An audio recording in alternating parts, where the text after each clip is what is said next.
And welcome, you're watching Good Morning India. I'm Gargi Rawat, and the nail-biter of a match, the hockey semi-final is underway in Tokyo. We'll get you those details, also the political developments and the latest COVID news. Let's take a look at the headlines we're tracking at this hour. Quality issues behind Covaxin shortage, says the government vaccine panel chief Dr. N.K. Arora to NDTV. The issues have been fixed and now there's a rapid ramping up of manufacturing. With cases falling, Maharashtra eases COVID restrictions in most districts. 11 districts to remain under tight restrictions because of the high number of cases there. Congress leader Rahul Gandhi has invited leaders of opposition parties for a breakfast meeting today in which he is likely to discuss the opposition strategy for the monsoon session. Bihar Chief Minister and BJP ally Nitish Kumar has also demanded an investigation into the Pegasus scandal, saying the whole thing should be made public. A major truce between Assam and Mizoram. Mizoram has dropped the FIR against all Assam officials, while the Assam police has withdrawn the cases against the Mizoram officials. A 9-year-old girl was allegedly raped and murdered, her body forcibly cremated by her attackers in Delhi. The police have detained a priest in the case along with 3 others. And in Uttar Pradesh, schools are to reopen, but many rural children have lapsed into illiteracy. The digital divide and lack of access to smartphones has meant they've fallen way behind.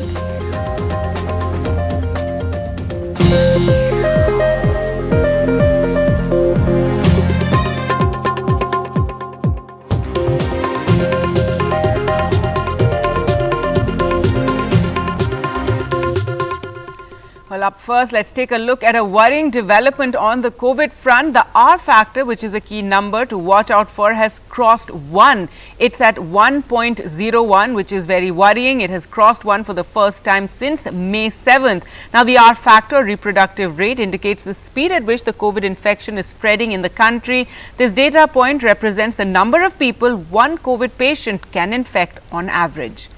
Now, states which are seeing weekly case rise in versus last Monday in absolute numbers, Kerala is very high, over 1 lakh. Most others except for Karnataka are very low, barely 100. But the point is that these have been continuously falling since mid-May until now, and now seeing a slight rise. Now, as the government is struggling to ramp up the production of COVID shots to meet its target of vaccinating all adults by the year end, the supply of Bharat Biotech's Covaxin has been slowed down because the first few batches at the company's newest facility in Bengaluru were not of the right quality, a top government advisor said. In an exclusive interview to NDTV, COVID Task Force member N.K. Arora admitted that the government was banking on a much sharper rise in production of Covaxin, one of the 2 main vaccines that's in use in India, but was set back because of the quality issues at what is the company's biggest plant globally. Those issues have now been fixed. Arora Saab, that you think, or at least India has projected, that we can meet our requirements with Indian-made vaccines, but as I just put up the numbers, at the moment we are falling, quite short. It's just about 50% of our targets, and one of the big mysteries in this has been particularly the shortfall of Covaxin, and I'd really like to get your help in shedding some light on what is going on with Covaxin. Because firstly, the projections for Covaxin are all over the place. Government has given 4 figures in one day, from an estimate of a monthly production from anywhere from 1 crore to 2.5 to 3, very confusing. Yeah. What's going on with Bharat Biotech and Covaxin? So we must understand that vaccine manufacturing is almost like rocket science as far as biomedical science is concerned. And there are a lot of uncertainty. And on screen what you are showing is absolutely correct, that we were expecting a much sharper rise in the production of Covaxin. We started a new facility in Bangalore. In addition, 3 public sector undertakings are also working together to work and augment the total output. Right. Ultimately, we are expecting anywhere between 10 to 12 crore doses from Bharat Biotech. No, but by when? Let me complete. So the Bangalore plant is one of the largest vaccine manufacturing plants globally, and but initial couple of batches did not pass the quality, the whatever issues. I mean, it did not pass it was not of the right quality. But the third or fourth batch has now come up, and which has moved forward. So we hope that in the next 4 weeks or 6 weeks, the vaccine production will really ramp up from Bharat Biotech, because we must understand that Serum and Bharat Biotech are our two major suppliers. Of course, they are our pillars. But what you're saying is very helpful, because there's been so much confusion about this. You're saying the big Bangalore plant of Bharat Biotech, which is supposed to be where the maximum, there have been some issues with quality control, not fully up to satisfaction, and that's caused some delay. Yes. So they have now reported that they have started production. They are in the second batch, first batch which was clear for quality, and then now second batch.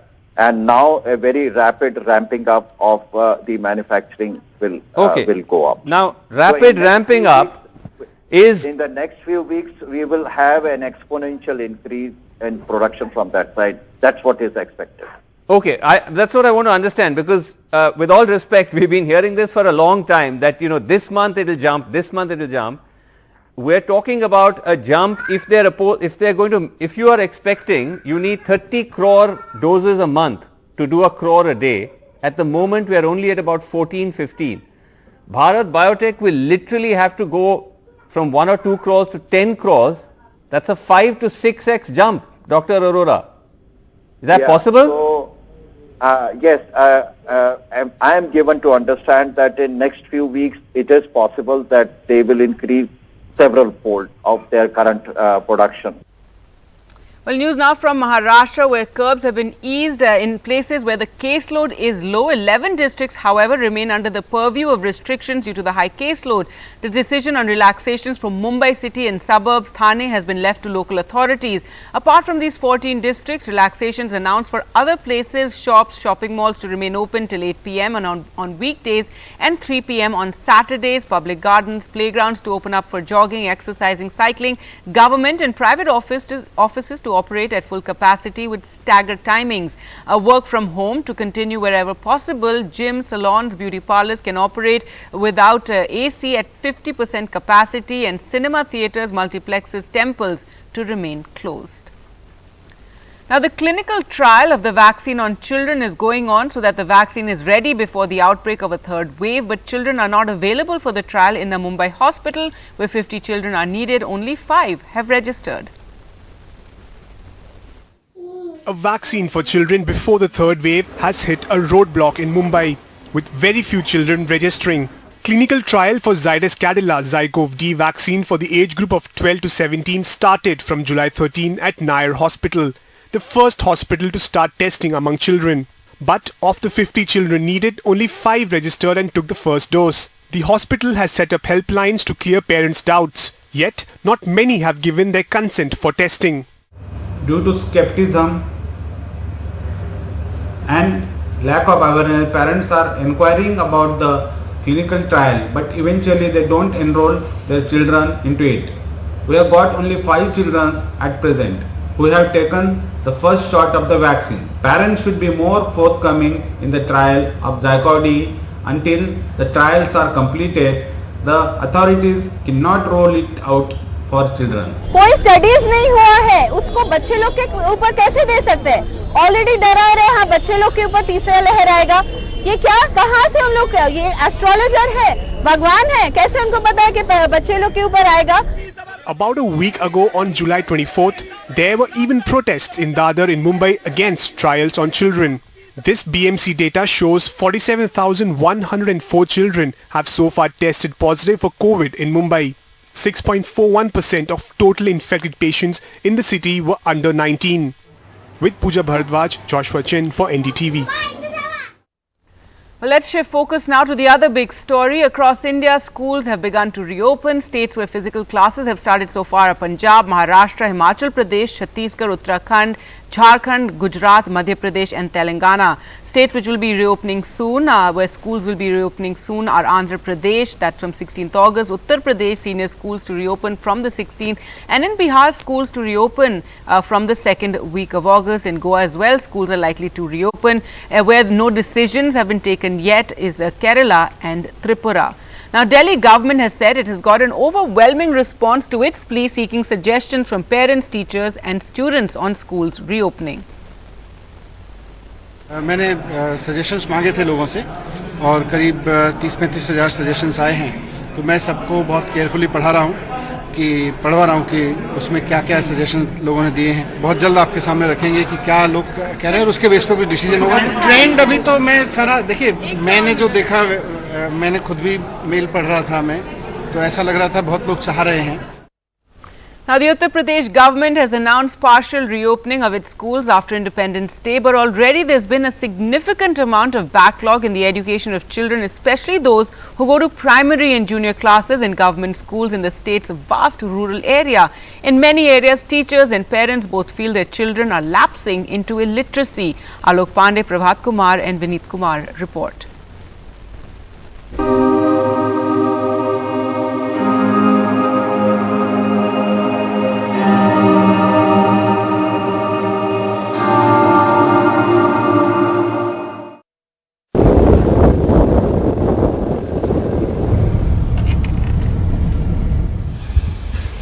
With UP schools shut for a major part of the last 16 months because of COVID, many school children, especially those who attend elementary classes at government-run schools in villages, may be lapsing into illiteracy.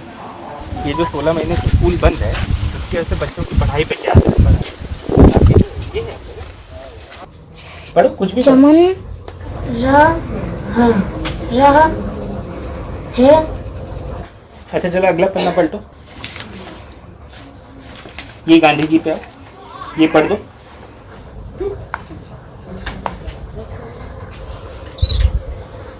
ये पढ़ो।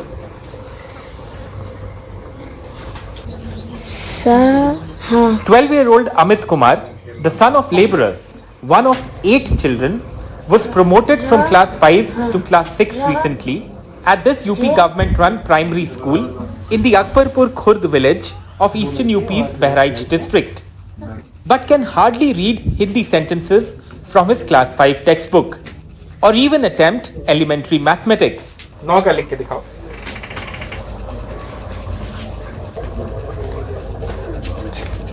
क्या 2 का पहाड़ा आता है?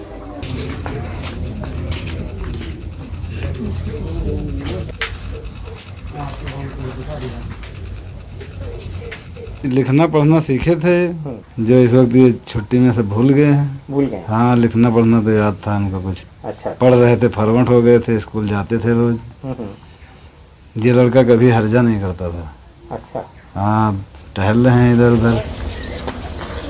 At the primary school just next to Amit's hut, Nisha Bharti and Diksha Gupta, assistant teachers who are in school every day but cannot teach because of COVID restrictions, say the UP government has alternate learning tools in place like e-Pathshalas via WhatsApp, YouTube classes and even tutorials aired on Doordarshan.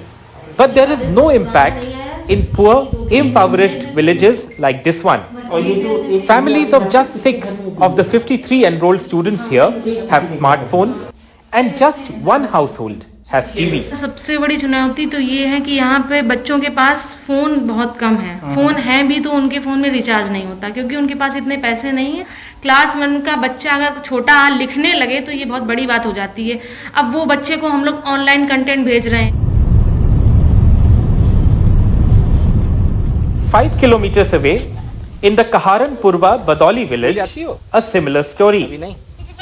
12-year-old Seema Kumari, promoted from class 5 to 6, cannot read from a class 4 Hindi textbook. ये पढ़ दो। काया काया व कंके गंगा गंगा या में हा ला। ये आने वाले दौर में इसका बहुत ही भयावह स्थिति हो जाएगी।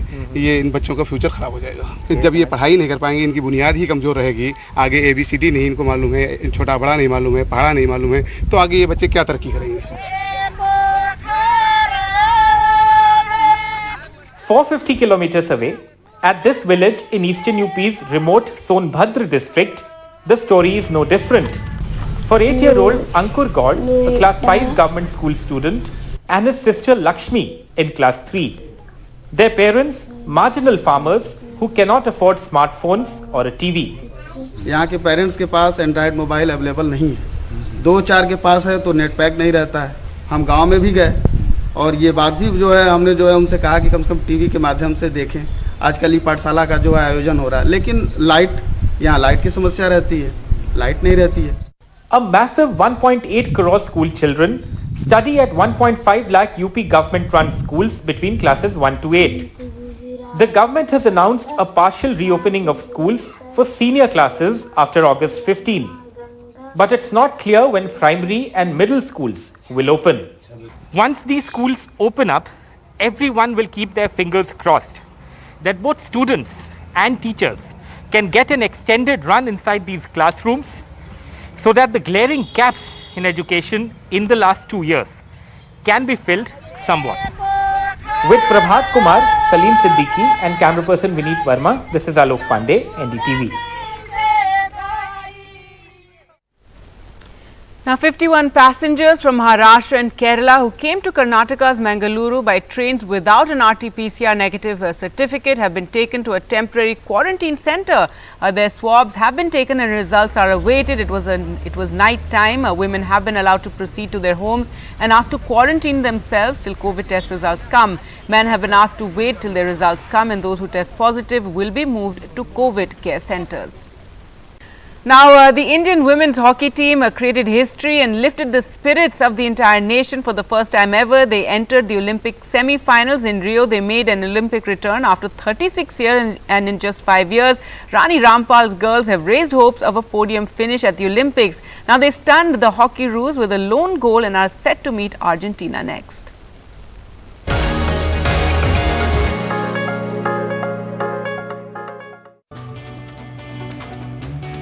Indian women's hockey team entered history books, stunning 3-time Olympic gold medalist Australia to reach the semi-finals for the first time ever. The person behind India's Chak De moment, Gurjeet Kaur, who converted India's lone penalty corner in the 22nd minute, raising her game when it mattered and fulfilling the dream of a billion Indians. One of the most stellar performances coming from Savita Punia. The goalkeeper led the Indian defence. She's being called the Great Wall of India. Punia saved 9 shots at the goal by Australians. The Prime Minister called it historic. Former men's team captain called it the biggest upset in history at this stage of the tournament. And a rather funny exchange between the real coach and the real coach. Sjoerd Mourinho, former Dutch player and current India coach, tweeting, "Sorry family, I coming again later." To which Shah Rukh Khan, who played the team coach in Chak De India, saying, "No problem, just bring some gold on your way back for a billion family members." Hockey के हमारे दोनों ही teams ने जो शानदार प्रदर्शन किया है उसके लिए बहुत बहुत बधाई, शुभकामनाएं। Back home, celebrations, for it's a day like no other. Most of the players coming from humble backgrounds and fighting all odds to reach where no other Indian women's hockey team has gone before.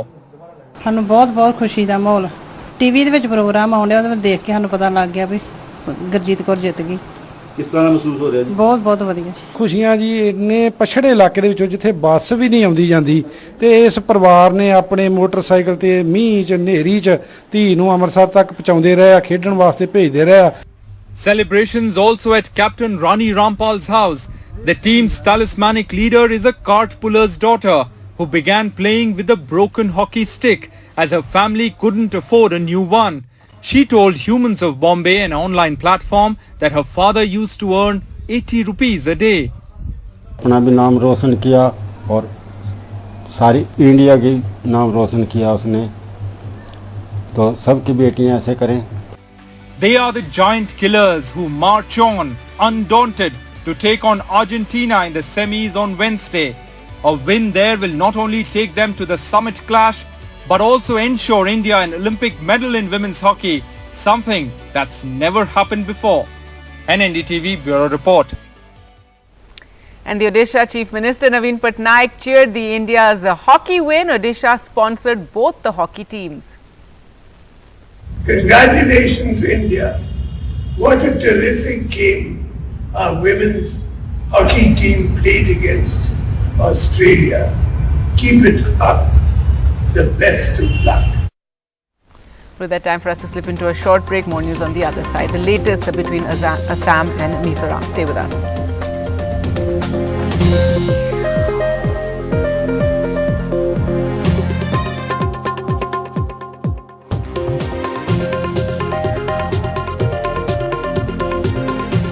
Welcome back. Now, after a week-long standoff, both Assam and Mizoram have taken some steps to de-escalate the tension. Assam has decided to send two cabinet ministers to Mizoram's capital to initiate talks with the neighbouring state. The ministers will be reaching Aizawl on 5th of August. Yesterday, Mizoram dropped the FIR related to the 26 July clashes between the two police forces.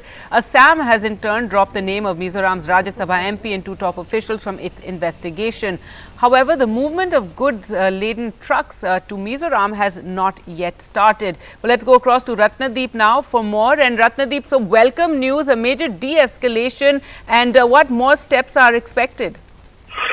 That's right. It is a major de-escalation as far as the standoff that we saw for all of the week, last week. In fact, it was on 26th of July that border clashes took place, where 45 others were injured. From Mizoram side, about 8 to 10 people are also injured. But Mizoram government has now decided to completely drop the FIR, which was filed against top Assam officials from Cachar district. Remember, Mizoram has already dropped the name of Assam chief minister from that their investigation. On a return goodwill gesture, Assam has also dropped the name of Mizoram's Rajya Sabha MP as well as two of Mizoram's top officials. But Assam has not dropped the FIR altogether because top officials from Assam are of the opinion that since six police personnel have died, so the families of those police personnel would also look forward to justice, and therefore Assam would continue with the investigation. The two top ministers, Atul Bohra and Ashok Singhal, would be traveling to Aizawl on 5th of August. The choices of ministers is also important. Right. Ashok Singhal is the guardian minister of the Barak Valley district, and he is the man at ground zero coordinating the escalation on behalf of the Assam government. Atul Bohra, a very senior minister and the president of AGP, is a close friend of Mizoram Chief Minister Zoram Thanga. Their association had gone for a long way, so the choice of minister is very interesting. But what is most important here is that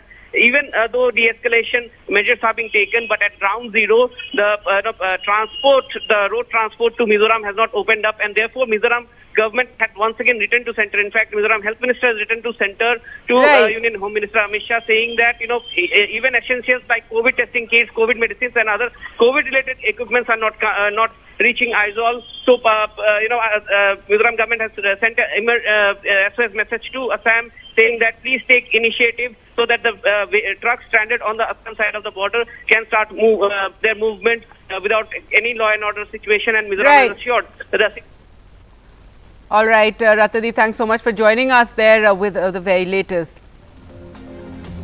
Well, with that, time for us to slip into a short break. More news updates coming up. Stay with us. A 9-year-old girl was allegedly raped and murdered and her body forcibly cremated by her attackers in Delhi. The police have detained a priest in the case along with 3 others, and investigations are on. Locals held a protest in the area demanding justice.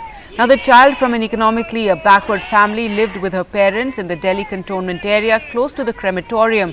She had gone to the crematorium last evening to fetch drinking water from the cooler but never returned.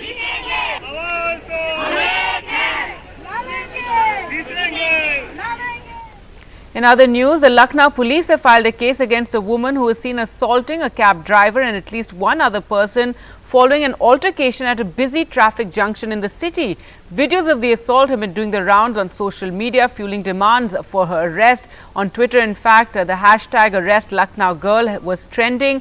The incident took place on Friday evening in a locality there. The woman accused the taxi driver of trying to run her over, but the cabbie denied the allegation. She then hit the man at least a dozen times in the presence of traffic personnel. Now, 2 days after he announced his decision to quit politics and his parliamentary seat, now former Union Minister Babul Supriyo has had a rethink. The Bollywood singer turned politician on Monday said he will continue to discharge his constitutional responsibility without being politically active. He is a two-term MP from Asansol in West Bengal. Mr. Supriyo's recalibrated position emerged following his meeting with BJP chief JP Nadda. मेरा जो constitutional काम है, constitutional post as an MP जो है, वो काम मैं आसनसोल में करूंगा, लेकिन कोई भी राजनीतिक कार्यक्रम में कहीं पे भी आप मुझे देखेंगे नहीं। और राजनीति पूरी तरीके से राजनीति छोड़ने का जो मेरा निर्णय है, उस निर्णय से मैं अनफॉर्चुनेटली उससे मैं बैकआउट नहीं कर सकता।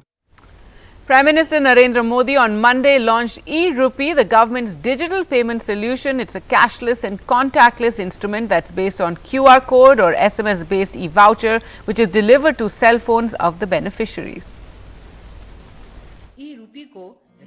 Prime Minister Narendra Modi launching an electronic voucher-based digital payment system, e-Rupee, today. e-Rupee एक तरह से पर्सन के साथ-साथ पर्पज स्पेसिफिक भी है। So how does e-Rupee work? e-Rupee is a cashless and contactless digital payments medium.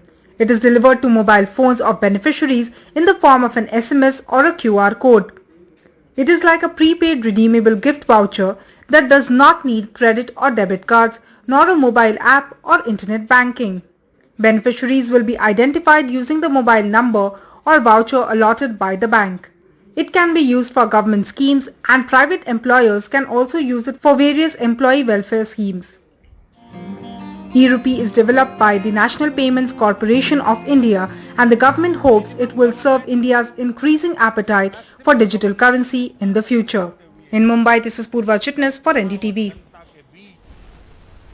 Now, heartwarming story as we celebrate Breastfeeding Week. Ronita Sharma Rekhi has been breastfeeding newborn infants who have either lost their mothers to COVID or whose mothers are in isolation so that the babies get the nutrition that they need. As we celebrate World Breastfeeding Week, we have with us Ronita Sharma Rekhi, someone who's come up with a very unique initiative. You know, you're one of those people who've come forward, and COVID has been really tough past 18 months. But emotionally, the support that you've given newborn babies by offering your breast milk, it's something, it's something out of the world. It's commendable. Tell us what really inspired you. It was a tweet that I read which motivated me, and this whole process started from there. In fact, I would like to say that when I had posted this on my social media that I'd like to offer my breast milk to any child who has lost their mother or, is mother's COVID positive, I would like to offer them my breast milk, maybe nurse or donate. And in fact, NDTV was one of the first media houses to pick this up, and that is how this whole thing became viral. When you said, okay, you want to breastfeed and you want to share the milk or, donate milk, what was the response at home? How supportive was your family? They were very supportive. My in-laws were very supportive. My friends, my extended family, they were very supportive, very proud of me for thinking of an initiative like this. I thought maybe there are a lot of other women donating breast milk or, willing to do so. But maybe it's strange for me to actually now understand that, this kind of initiative was not taken before. What happens is, in India especially, when you talk about breastfeeding, breast milk, people feel shy. People are like, oh, how can you talk about something like this so openly? Yes. But I want to say something, Ambika, that with my initiative, with my message that I sent across, I could see a new India. Like out of the 100 messages that I received, I'm telling you 99 were about how they want to also go further and talk about it.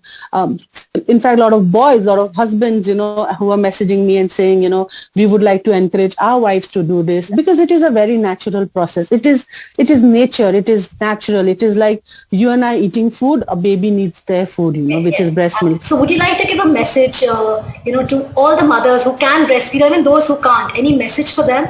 I believe that breastfeeding is very important and is also the first step towards the bonding of a mother and a child. I know it is sometimes some mothers have difficulty in lactating. And there is no shame. There is no, I know a lot of people don't want to talk about it because they feel that people will judge them and they'll be shamed. And I believe personally there is nothing to be ashamed of, because when I was born, the first 3 days, it was difficult for me too. I was not getting proper milk and I was crying. I was thinking, am I going to be one of those mothers who's not going to be able to feed the child? But of course, with my proper diet and, with the help of your pediatrician and your gynac, I was able to do it. But if there are mothers who still can't, there is nothing to be ashamed of. We can all help each other by donating to such mothers. And I'm very happy to say this, that right now I am doing it. And I would like to encourage every mother out there, lactating mother out there, if you're producing enough milk, I think you should all go out there and donate your breast milk, promote breastfeeding, because it is very important for your child's health and for the bond of a mother and a child.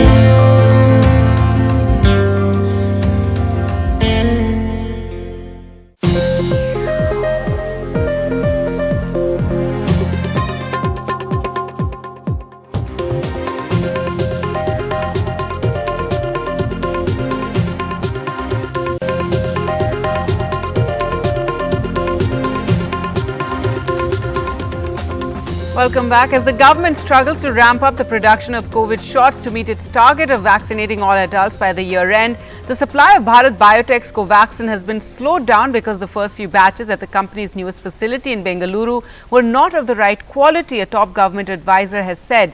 In an exclusive interview to NDTV, COVID Task Force member N.K. Arora admitted that the government was banking on a much sharper rise in the production of Covaxin, one of the two main vaccines in use in India, but was set back because of the quality issues at what is the company's biggest plant globally. The issues are now fixed, he says.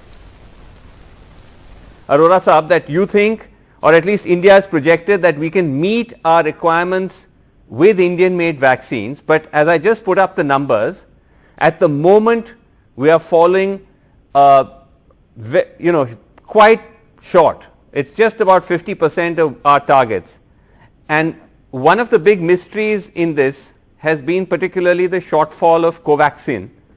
And I'd really like to get your help in shedding some light on what is going on with Covaxin. Because firstly, the projections for Covaxin are all over the place. Government has given 4 figures in one day from, an estimate of a monthly production from anywhere from 1 crore to 2.5 to 3, very confusing. Yeah. What's going on with Bharat Biotech and Covaxin? So we must understand that vaccine manufacturing is almost like rocket science as far as biomedical science is concerned. And there are a lot of uncertainty. And on screen what we are showing is absolutely correct, that we were expecting a much sharper rise in the production of Covaxin. We started a new facility in Bangalore. In addition, 3 public sector undertakings are also working together to work and augment the total output. Right. Ultimately, we are expecting anywhere between 10 to 12 crore doses from Bharat Biotech. No, but by when? Let me complete. So the Bangalore plant is one of the largest vaccine manufacturing plants globally. And but initial couple of batches did not pass the quality, the whatever issues. I mean, it did not pass it was not of the right quality. But the 3rd or 4th batch has now come up, and which has moved forward.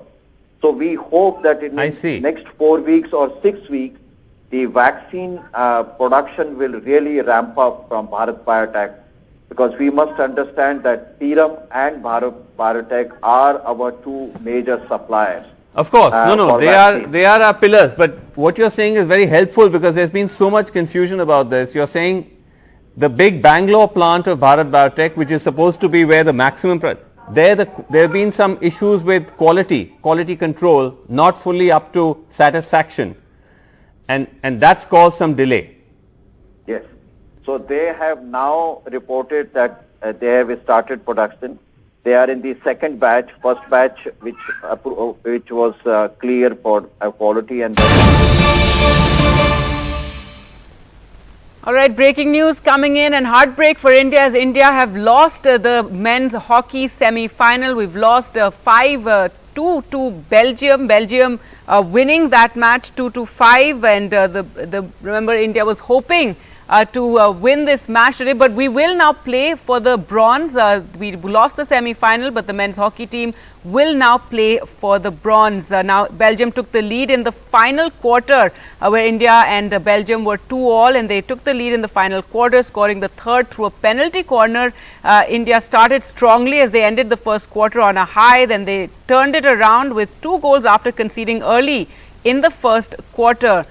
Loic Lupart scored for Belgium through a penalty corner, while Mandeep Singh and Harmanpreet Singh got into the score sheet for India and helped India make a comeback against Belgium in the first semi-final. India had booked a place in the semi-final through a 3-win win against Great Britain in the quarter-finals, their first semis appearance since 1972. Remember, after 41 years, the men's hockey team at the Olympics has appeared in the semi-finals. However, a heartbreak with India losing 2-5 to Belgium, but we will now play for the bronze. And in fact, India conceded an early point to Belgium. Well, let's now go across to Rika for more. And Rika, disappointing news, but now we've got to think about the next match, where India will be playing for the bronze. That's right, Gargi. But the news at this hour is that India's gold medal hopes from hockey are over. They have lost to Belgium 5-2 in the semi-final match that just happened, and they will now be playing for bronze. Of course, the team they are going to play for is not decided yet. That second match is yet to happen. India started very well. In the first few minutes, Belgium scored, and then India came back very strong in the first quarter. It was 2-1. Then in the second quarter, Belgium pushed one in. Third quarter, it remained 2-2. Finally, Belgium scoring a few more goals there to take the match away from India.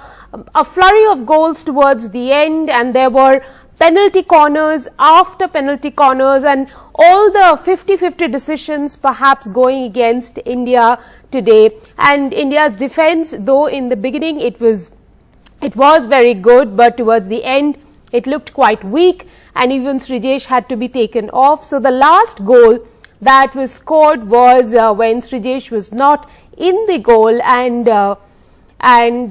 India not managing to get over the finish line today, conceding that match to Belgium, who are the world champions. Well, I have my guests at this hour, Rajiv Seth, who is one of the officials with Odisha Hockey. And Rajiv, tell us your first reactions about this match. It's thought that Belgium was unbeatable. India has beaten Belgium a few times in the recent past, but today they didn't manage to get over the finish line. Indeed, Rika, good morning to all, and thanks for having me here. What a shattering morning. I mean, we all, millions of us, we were all banking for India to win. That's how the spirit goes. But I think, as you rightly said, Belgium started with that extra pressure, which is what they are known for, because India and Belgium in the past have met and kind of, had a great encounter. Even the last World Cup, our league stage was draw, which they went on winning the championship. Indeed, it was a good start for both, because we did convert the goals in the first quarter too, and it took a lead of 2-1, which was most important. but it's about the nerves. It's about how solid of a defense you could maintain all through, because you kept on getting quite a few short corners today. Indeed, if you see the number of penalty corners which Belgium got were the deciders, and they never let the pressure off. And in spite of our best defense and great goalkeeping in between, other than the last one when obviously the change happened, but you know, all through it was a brilliant show by India. All credit to India, full marks to India, a great preparation. I think sky is the limit for India from here. What they have already proved, what they have already done, this is a beginning of a new era, in my words. Rajiv, would you say this match was much closer than what the scoreline looks right now, 5-2? Because the Indians really fought valiantly from the beginning. They were also up 2-1 at one stage. Indeed, it happens in such high-profile matches because they go neck to neck.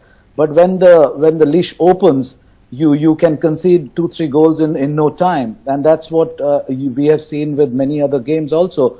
Typically, two good teams, either they draw very closely or they give a big margin. When we played Australia, you saw how troubling it was right from the start. But if you can maintain the first half with your solid defense and can maintain those circle penetrations and all those things, you know, it works really well. And I think this is where we kind of lost out, but no means of performance by any chance. I think Graham Reid and the team did a wonderful job. Boys really fought it. I mean, I give full credit to them because it was never easy. Belgium coming with the tag they are known for, and being the last World Cup winner. Imagine one thing I would like to say about Belgium, having no presence for about 34 years in the international scene and coming through with such great performance in the last few years and becoming world champion. They still need to become Olympic champion.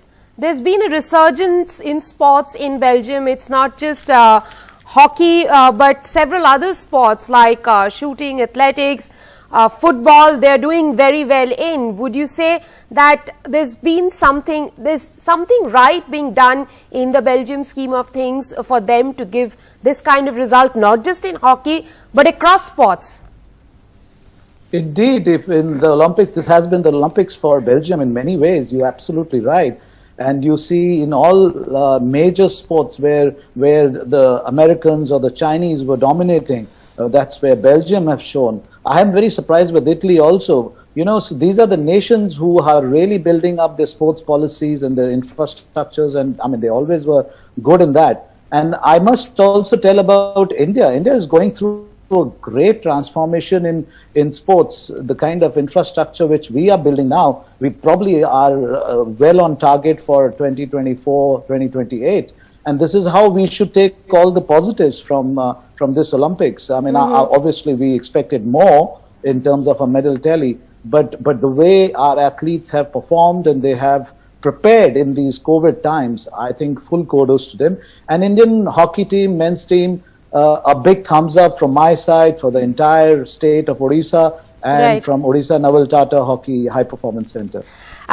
Do stay on with us, Rajiv. Let's get in some more reactions. I have with me senior sports journalist Nikhil Naz on the phone line. Nikhil, a little bit of a disappointment in the end, but the match was far closer than the scoreline 5-2 looks, because at one point India had a 2-1 lead as well. It did, Rika. It was a game of two halves, clearly.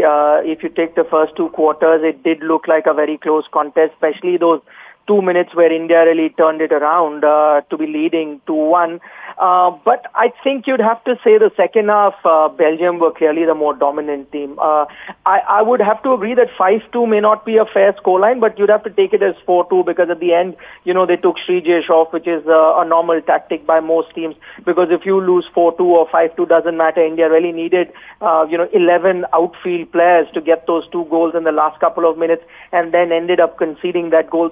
So you'd have to take the scoreline not at face value, but 4-2 I think would would be a fair scoreline, because the second half, as I said, was completely dominated by Belgium.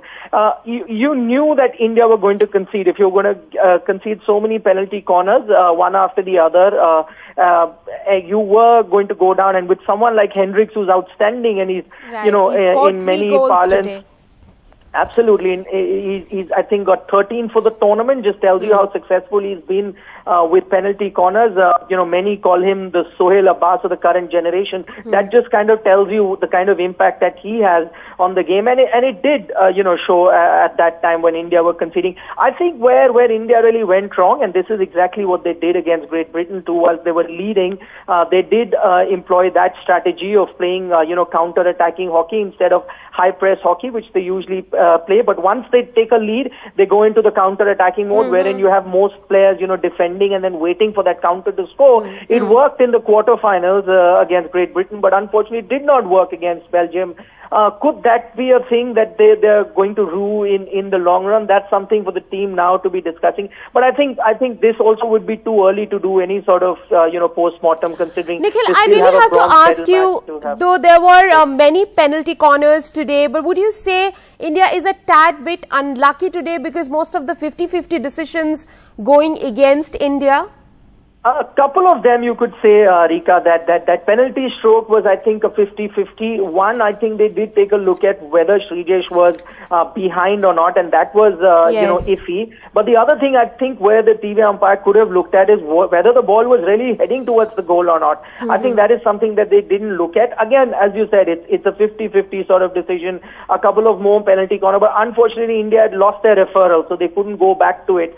Again, as I said, all of these things can be discussed in hindsight. Were they, not really smart with that referral that they took and could have waited a little longer? That may have come into, some sort of an assistance to them. But then again, these are things you talk in hindsight. Overall, you'd have to say the better team won. I mean, no harm in saying that. And we always knew that, India were up against a very, very tough team in Belgium. I was there in Rio, and I witnessed that quarterfinal where India lost 3-1 to Belgium. That Belgium team was far more superior than this Belgium team. They've gone through a transformation. And when that transformation happened after Rio, when they had to settle for a silver against Argentina in the final, after that they got in a lot of young players coming in, and it didn't pay dividends immediately. They had to wait for a few years. But the last year, it's all about peaking. Since last year onwards, now they're the current world champions. They started showing signs of the old, peaking towards the right time. That is the Olympic Games. And you see, I think they'll go into the finals as the favorite.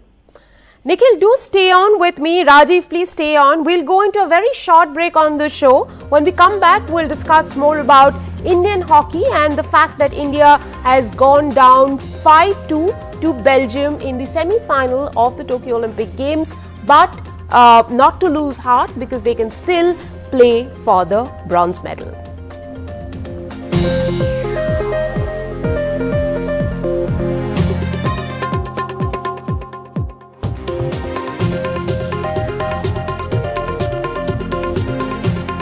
All right, well, let's now go across to Rika for that big breaking news. India losing against Belgium 5-2 in the men's hockey semi-final. That's right, Gargi. Well, the news coming in at this hour is that India's gold medal hopes from hockey at the Olympic Games are over. They have lost to Belgium 5-2 early this morning. There were 2 goals scored by Harmanpreet Singh and Mandeep Singh from India, but Alexander Hendricks of Belgium scored as many as 3 of their 5 goals. The 5th goal coming in when Srijesh was taken off. It was an open net. India tried to get 11 men in the forward to get 1 goal in, but that didn't happen. I am joined at this hour by Rajiv Seth, who's the project director of Orissa Naval Tata Hockey High Performance Center, where many of these players who were a part of this team today and played against Belgium trained.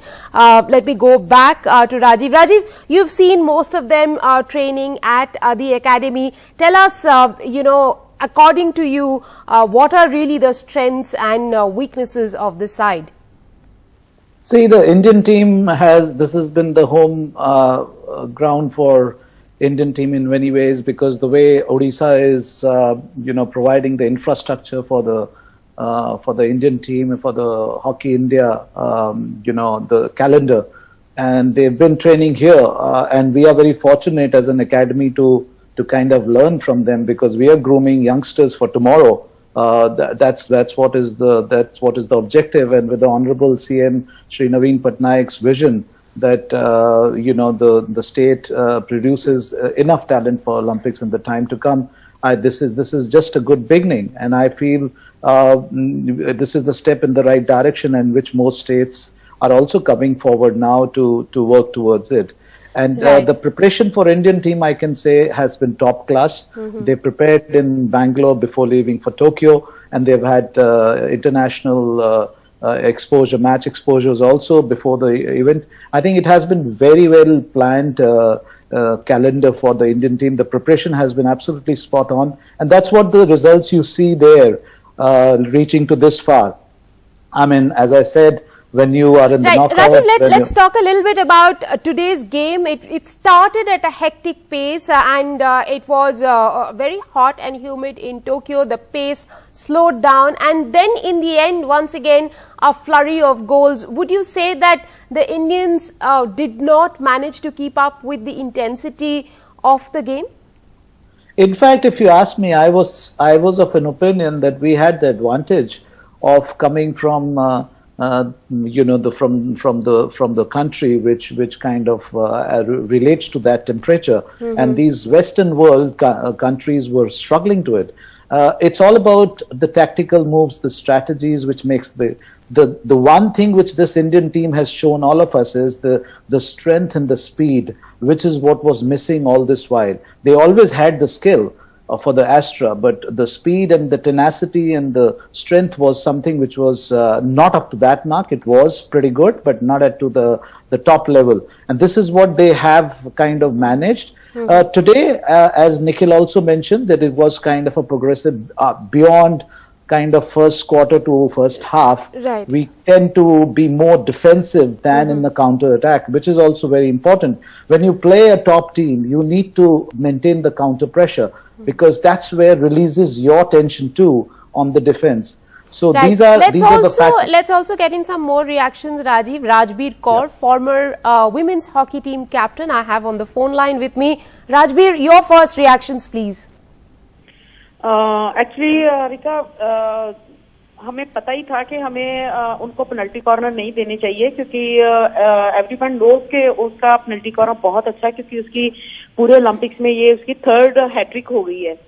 तो आज हमारी team जो है first 2 half तो बहुत अच्छा खेली, first 2 quarter जो थे, और उसमें काफी डोमिनेट भी किया और बॉल पोजेशन भी अपने पास रखा. लेकिन सेकंड जो हाफ था उसमें बॉल पोजीशन टोटली उनके पास रहा और बहुत गलतियां की, जिसका इतनी गलतियां करने का जो नतीजा था वो सबके सामने है. और जो इनको वाइड करना चाहिए, मैक्सिमम पेनल्टी कॉर्नर्स उनके वाइड करने चाहिए थे, वही गलतियां हमने की और उनका जो रिजल्ट था वो 5-2 में हो गया.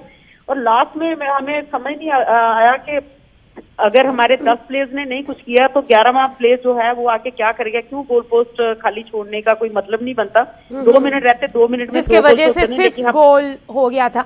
रजबीर, हम बात कर रहे हैं इंडिया के गलतियों के, पर एक बात है, अमित रोहिदास जिस तरह से डिफेंड किया today, his performance was laudable.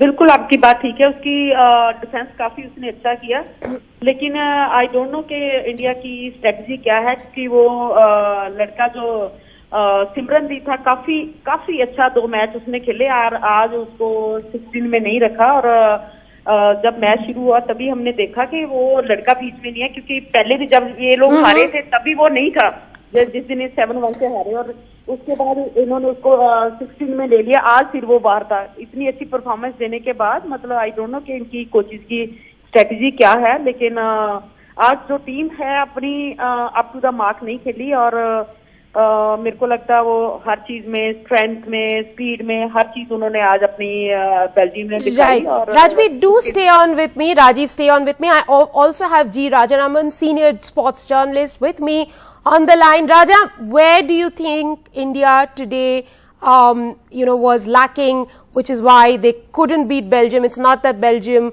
was unbeatable. They have beaten Belgium previously. Lately, they have beaten Belgium a few times, even on the tour of Belgium. But what was it that India lacked today? It's a fair question to ask, Rika, but I think it was Belgium which played superior hockey. And on the day, they created more penalty corner opportunities just by aiming at the Indian legs rather than trying to score goals. They were looking to create penalty corner opportunities, and they made 14 of them, one of which led to a penalty stroke even. So I think Belgium had the better strategy, and their execution was top-notch. They knew what they wanted, and they got it. I think India's unfortunate thing about India was after getting those 2 goals and taking a 2-1 lead, it was put on the back foot. It had to be defending nearly all the time. You wanted the Indian midfield to be a little stronger, to show more spine, and then to take the attack to the opposition camp. Unfortunately, India kept defending much of the time, and when you are inside the circle and defending, Belgium always found ways to create those penalty corner opportunities. I think Belgium played the superior hockey today, not as if India played poorly. To my mind, India played the best it could under the circumstances, as much as it was allowed to by Belgium today. Raj, would you say that after, getting a 2-1 lead in the first quarter, there was a let-up in intensity by the Indians? They did not keep pushing their opponents, Belgium? Again, a fair question to ask, Rika. What I really thought happened was that while the Indian intensity was very much there, the intent was there, it was Belgium which was able to find that extra gear and play at a higher level than they had done until then. I think being 1-2 down pushed the Belgians a little bit more, and they found those 2 goals in the fourth quarter. The intent was there in the Indians. I don't think India really let the guard down, but the Belgians were able to take their game a notch higher at a very crucial time of the game, and I think that was the difference between the two sides. India played at a similar pace. India tried to sustain its energy and enthusiasm throughout the match. But Belgium was able to find that second win and go past India. Raja, this is a hypothetical question to you now. The other semi-final hasn't been played. It's going to be between Australia and Germany, and the loser of that match is going to take on India. Who do you see taking on India for the bronze medal match? See, the way Australia has been playing, I think they will go on to play the final. They will beat Germany. It's going to be a high-voltage game between Australia and Germany. I think Australia should win it. And India will have to face Germany. Now, Germany has been traditionally a difficult opponent, as has Australia been. So, irrespective of who comes through, India's got another challenge. But they have got so far, and they are sniffing a medal for the first time in 41 years. And all these boys were not even born when we last won the medal. So I think they owe it to themselves and to India that they go on to win again a very high intensity match. The challenge for the coach and the team will be to pick themselves up from this 2-5 defeat. Yes, it seems massive. They will have to find the energy and the bandwidth to go on and play against Germany or Australia and then win that match. Well, if they are looking for inspiration, they probably can have PV Sindhu in front of them when she lost that match against Tai Tzu, came back, and within the next 24 hours, she won her bronze medal match. Thank you very much, Raja, for joining us. Rajbir, thank you for joining us. Rajiv, one final comment from you. Do you see these boys now winning the bronze medal, having lost the chance of playing the gold medal match? Do you see these boys picking up the bronze medal if, Germany or Australia, whoever are going to be their opponents? Why not, Rika? And we have no reasons to believe that because they've really, really excelled. They've displayed excellent hockey. Obviously, the strategies sometimes go a little haywire here and there. And that, as we were talking about the counter-attacks being the need of the hour, all those things matter. But I think between the two, my heart says as a sportsman, that we should meet Australia and square our old score. But I think realistically for bronze we should be playing Germany, and I think it will be a good because we can strategize all over again and we can do the execution in the way we want to. And I think kudos to our players, whether Manpreet or Srijesh at the goal. Amit at the defense, and I mean, there are so many contributors who've kind of come up till this stage, and they just need to regroup themselves. They just need to go back, relax, and come back fresh and play hard hockey, which is a do and die hockey. And that's what results will be for us. I wish them all the very best. Thank you very much, Rajiv, for sharing your thoughts. Perhaps this is not the day, not the time to talk about Indian defence, given that they have conceded 5 goals. But one man who will be talked about for very long time for the way he defended today is Amit Rohidas. Thank you very much for watching. With that, that's it from me in sports for now. I hand over to Gargi for the rest of the news.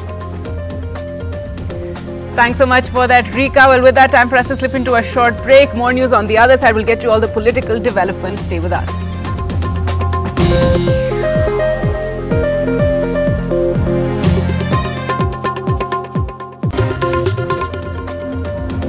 Welcome back. Well, the latest COVID data has been released by the Health Ministry, and India has reported 30,549 new cases in the last 24 hours. That's a massive drop from the day before when cases were over 40,000. So India reporting 30,549 new cases. And the total vaccinations that have been administered so far are 47.85. India's active cases constitute about 1.28% of total cases. The active caseload is currently at 4,04,958.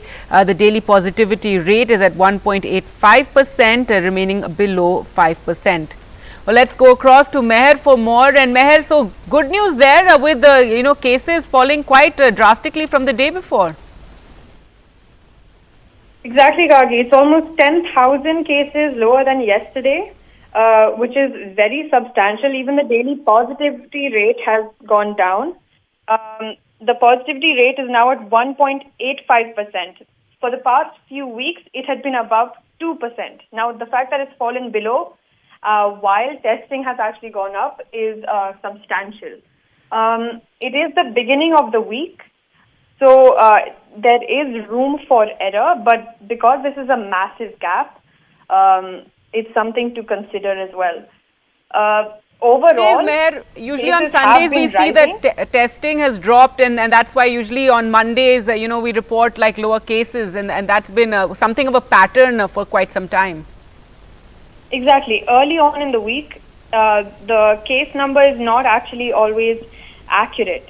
So, and also daily fluctuations shouldn't always be our metric for analysis of the COVID wave.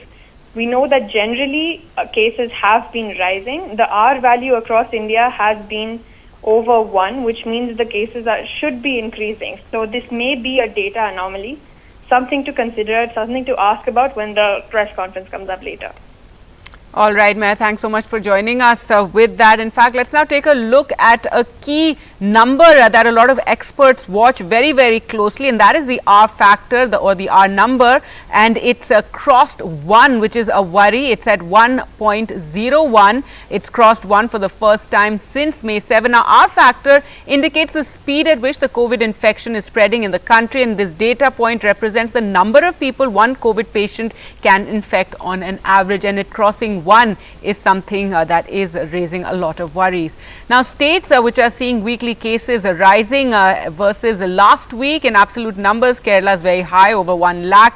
Most others except for Karnataka are very low, barely 100. But the point being that these have been continuously falling since mid-May until now, and now seeing a slight rise.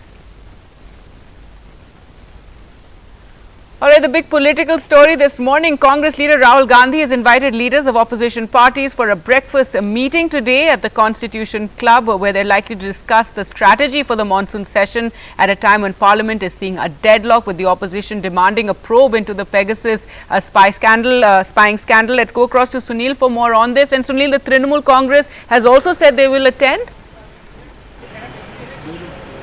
That's right, and they have already come. Kalyan Banerjee, Mahua Moitrab are two representatives here at Rahul Gandhi's breakfast meeting. Most political parties, 18 political parties have been invited, and most have confirmed. And this is, of course, a show of strength and a show of unity. to send the message loud and clear to the government. As you are well aware, their own ally, the Janata Dal United, Mr. Nitish Kumar, the Chief Minister of Bihar, has also asked for a debate to take place and a probe into this entire snooping issue. This is of course a total contradiction to what the government has been saying we will go by the BAC, what the rules permit, and there has been no agreement unofficially, as we have been told, that they will be ready for a discussion on the floor of the House on this entire Pegasus software, whether the Indian government did buy it, and if it did, was it used against individuals and people like constitutional authorities not related to terrorism and national security. These are the mute points that the opposition continues to want to raise.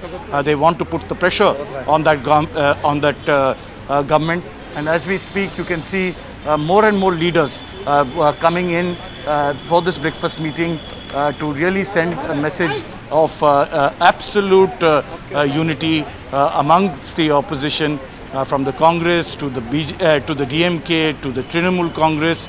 18 political parties are present today. Are they also planning a march, Sunil, after this meeting? Well, they would definitely want to do that. We'll have to wait and give everybody and see. It's a short walk. It's hardly 200 to 300 meters. Yes. Definitely, the message is that they want to really send across that this is an entire opposition united and walking towards Parliament. So don't be surprised if that happens. Of course, we'll have to wait and see whether the police permit it. We have now new rules, but hopefully this won't be an obstruction. All right, so more of a walk than a march. Thanks, Sunil, for joining us with all those details. Well, let's get you the latest on the northeast now. After a week-long standoff over the border row, both Assam and Mizoram have taken some steps to de-escalate the tension. Let's go across to Ratnadeep for more on this. And Ratnadeep, two ministers will go from Assam to Mizoram to discuss the entire issue. Also, cases that were filed on either side against officials, those have been dropped. That's right. Two senior ministers of Himanta Biswa Sharma cabinet would be traveling to Mizoram's capital Aizawl on the 5th of August. They are Atul Bora, who has a very close link with Mizoram Chief Minister Zoramthanga and his party MNF, because Atul Bora is the president of AGP, and both Zoramthanga and AGP and Atul Bora at one point of time used to have a larger alliance of Northeast regional parties. Also going to Aizawl would be Cabinet Minister Ashok Singhal, who has been at ground zero monitoring the situation in Silchar. Now, what is happening is that Mizoram government has once again written to center that essential supplies like COVID test kits, COVID medicines and equipment related to COVID are not reaching Aizawl, so they are facing problems. They have written, they've sent a message to Assam government that the truckers who are stuck on the other side of the border, in the Assam side, are willing to come, so it's time that Assam government, make arrangements that there is no law and order issue, and Mizoram government will take care of the safety and security of the truckers on the Mizoram side of the border. So de-escalation efforts are being taken, but the point remains that Mizoram is still cut off in the sense that no trucks are moving towards Mizoram from Assam. And that is a big reason of concern. Medical supplies are hit. In fact, different druggist and chemist associations have written that medical supplies are hit. So naturally, this might be a bone of contention, and one has to wait and watch when the supplies, at least the medical supplies, start going to Mizoram, even as both the state prepares for the first round of talks. All right, Ratnadeep, thanks so much for joining us with those details.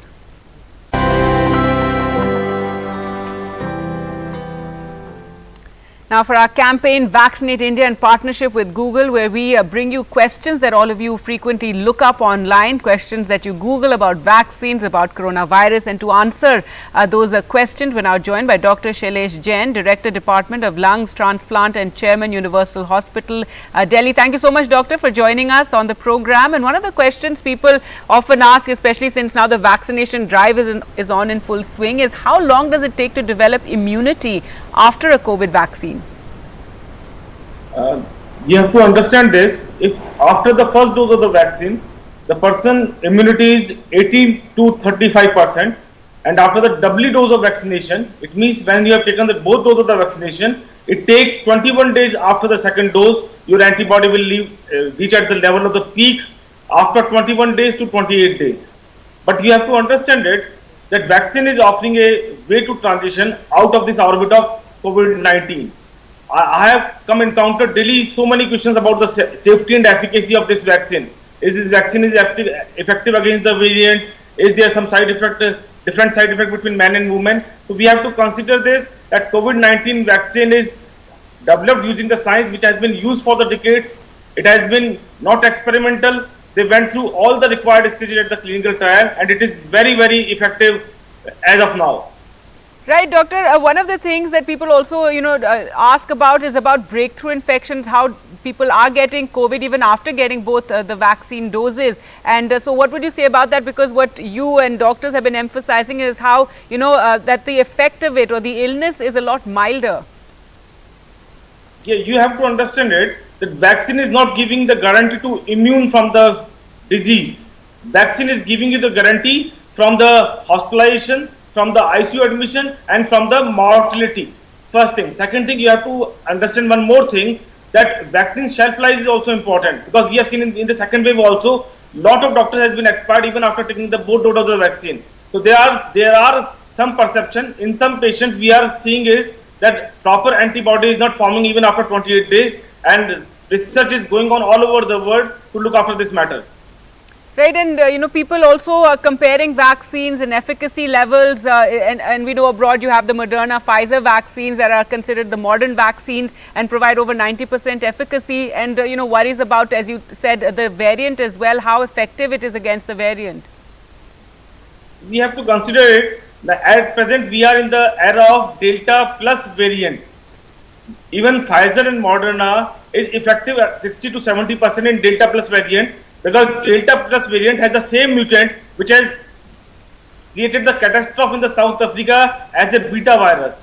So in our country we have 3 vaccines, Covaxin, Covishield and Sputnik, and all 3 vaccines are equal efficacy against the Delta plus variant.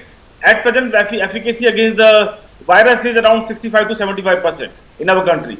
All right, and you should just take the vaccine that's, that the best vaccine is the one that's available to you. Another question that people often look up, doctor, is should mothers who have COVID breastfeed? But at present, in Government of India and ICMR issues the guideline that all the pregnant mothers, all the lactating mothers must be vaccinated, because that will create the immunity for their children also. And is there any measures that they need to follow, like being, wearing the mask and just being a little careful around the baby, but continue giving the baby, this nourishment that they need, that babies need for their immunity? You can go for the nourishment even after the vaccination. There is no requirement of any mask or hand sanitization or physical distancing. But you have to understand this, that vaccine in general does not guarantee you from preventing from disease. It just only give you guarantee from hospitalization, ICU admission and mortality, first thing. Second thing, the only vaccine is your distancing, your sanitization and mask, which will help you away from the disease. All right, Dr. Jain, thank you so much for joining us and answering all those questions for us.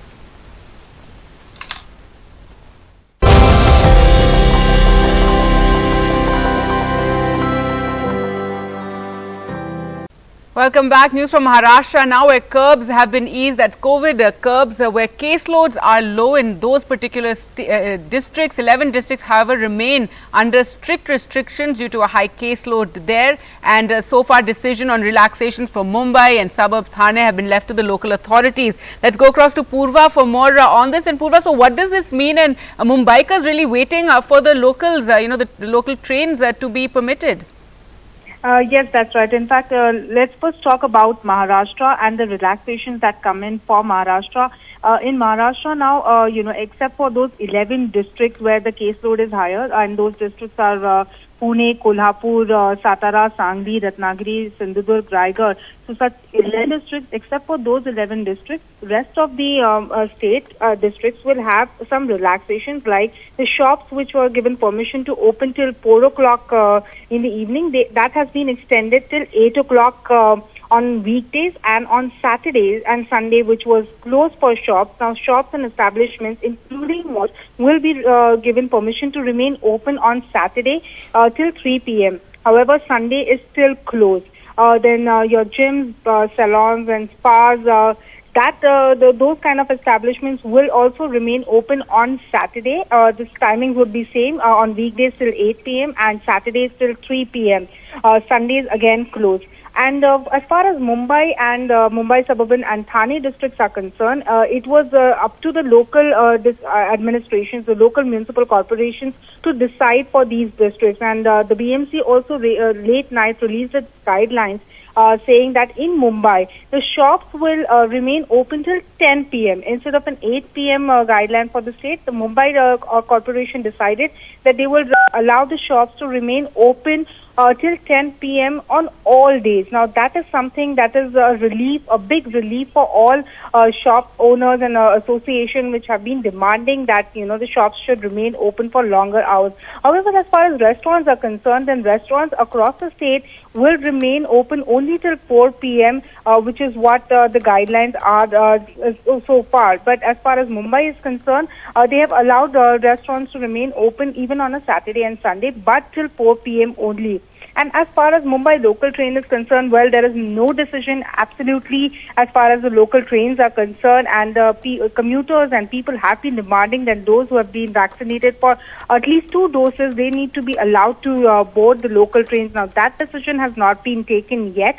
And in fact, yesterday, even Mumbai High Court, while hearing a PIL, was questioning the state government. And what is the use of taking 2 doses if people are not allowed to go out?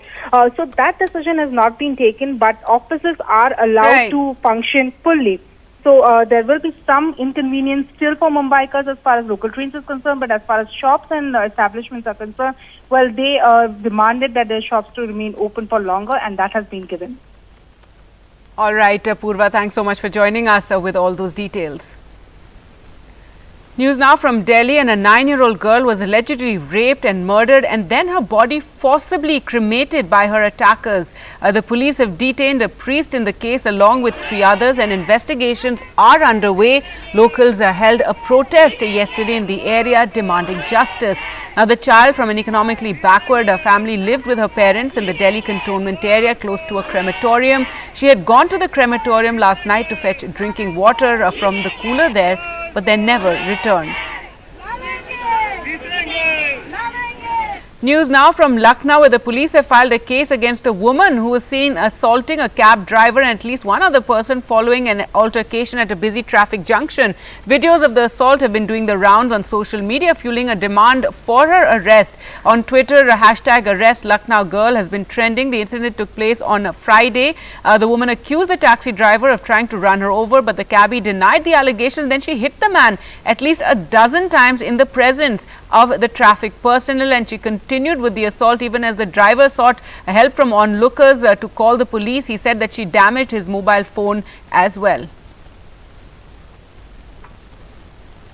Now, 2 days after he announced his decision to quit politics and his parliamentary seat, former Union Minister Babul Supriyo has had a rethink. The Bollywood singer turned politician said he will continue to discharge his constitutional responsibility without being politically active. He's a 2-term MP from Asansol in West Bengal, and Mr. Supriyo's recalibrated position emerged following his meeting with BJP chief JP Nadda. मेरा जो constitutional काम है, constitutional post as an MP जो है, वो काम मैं आसनसोल में करूंगा, लेकिन कोई भी राजनीतिक कार्यक्रम में कहीं पे भी आप मुझे देखेंगे नहीं। और राजनीति पूरी तरीके से राजनीति छोड़ने का जो मेरा निर्णय है, उस निर्णय से मैं अनफॉर्चुनेटली उससे मैं बैकआउट नहीं कर सकता। Prime Minister Narendra Modi on Monday launched e-Rupee, the government's digital payment solution. It's a cashless and contactless instrument that's based on a QR code or SMS-based e-voucher, which is delivered to the cell phones of the beneficiaries. Prime Minister Narendra Modi launching an electronic voucher-based digital payment system, e-Rupee, today. e-Rupee एक तरह से person के साथ-साथ purpose specific भी है। So how does e-Rupee work? e-Rupee is a cashless and contactless digital payments medium. It is delivered to mobile phones of beneficiaries in the form of an SMS or a QR code. It is like a prepaid redeemable gift voucher that does not need credit or debit cards, nor a mobile app or internet banking. Beneficiaries will be identified using the mobile number or voucher allotted by the bank. It can be used for government schemes, and private employers can also use it for various employee welfare schemes. e-Rupee is developed by the National Payments Corporation of India, and the government hopes it will serve India's increasing appetite for digital currency in the future. In Mumbai, this is Purva Chitnis for NDTV.